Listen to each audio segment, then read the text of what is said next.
Hi, this is Joe Justice with Team WIKISPEED. It's November 13th, 2012, and I'm going to show you how a WIKISPEED engine fits in a WIKISPEED Engine Module. So we start with an engine module which has an interior volume of 40 inches by 40 inches by 20 inches.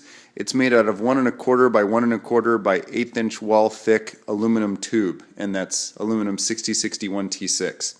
It starts as this empty rectangle which is cut using a bandsaw and then TIG welded, although we have a bolt together version coming along. This one already has a spar put across to mount to an electric motor. Without this spar, it would be a complete vanilla engine module, just a box. Now notice it has a lip that it uses to sit into the frame. Here is an engine, and towards me is forward, so this direction is forward in the car. So we're looking from the nose of the car at this engine module, and then this engine would bolt inside. It's a Honda R18A engine. Here is a Honda R18A engine and transmission sitting inside an engine module. The R18A has an engine motor mount here coming off the transmission, which then we bolt onto a side rail that we weld in. So all the way across. We're not relying on a weld for compression strength, we're relying on tube for compression strength. And then we have a polyurethane dampening block to reduce noise, vibration, and harshness, which helps especially under our pulse and glide regime, or burn and coast. Here is the other engine mount coming directly off the engine block, again similar. Now this cross piece is at a slightly different height, so they do need to be measured independently. However, again, it's a straight piece supporting the engine in compression in the event of a frontal or offset frontal accident. Then the third engine mount is on the bottom of the transmission. There's a rubber bushing that comes with the transmission, or can be ordered with the transmission, with an eyelet in it that we put a bolt through. This isn't tightened. I could take it off to show you.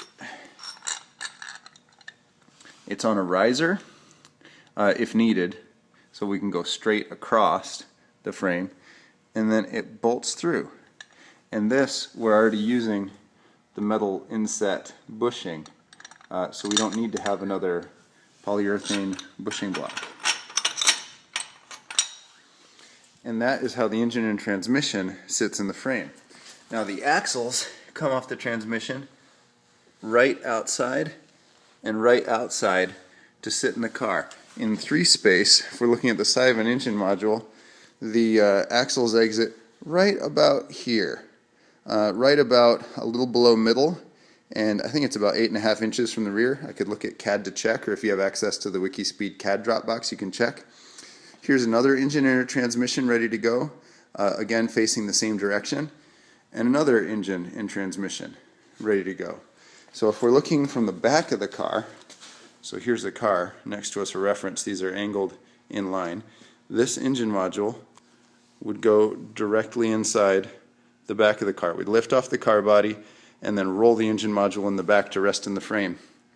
And so from the back we see we're looking at most of the transmission, and then also the exhaust exit comes right out the bottom of these engines, and then comes out an exhaust vent in the back middle of the cars.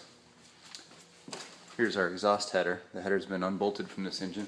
Here's an exhaust header ready to go. Oh, sorry, that's the air intake header. The exhaust header is on the front with the catalytic converter. So now we're looking at the front of the engine, pacing towards the front of the car. And we see the catalytic converter here has been unbolted. Here it is attached. And that would go directly in the car. So the mounting system, again, is we have these rails, 3 of them, 1 for each mount. This mount connects to the transmission, this mount connects to the block, and this mount connects to the transmission much lower to hold it in torsion. And we can bolt almost any engine in this way. The R18A engine, you can see, fits with quite a bit of room to spare. We then put the gas tank ahead of the engine. The battery system can be further back, just for starting the car. This is not a hybrid configuration. The emission system, the electronics have all of this room, and the gas tank, we use a 4-gallon unit, which I think we have right over here, which at 100 miles per gallon gives us just over 400 miles of range. Yeah, so this one's laying on its side. That's not the orientation when it would be installed.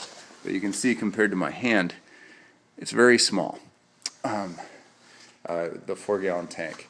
So it sits, again, not behind the engine. In a rear collision, we would need to protect it with additional crush structures. So instead we put it in front of the engine here in this cooler area.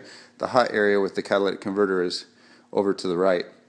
And then we have this rear area where we can put the rear mounted radiator, the battery system, and the vehicle electronics and an emission system in the 40-inch by 40-inch by 20-inch tall interior dimension engine module. Again, we can put V6s or even V8s in here. There's enough room, but we found the R18A to be very efficient. And we're currently prototyping with 2 electric drivetrain module prototypes. Thanks, guys.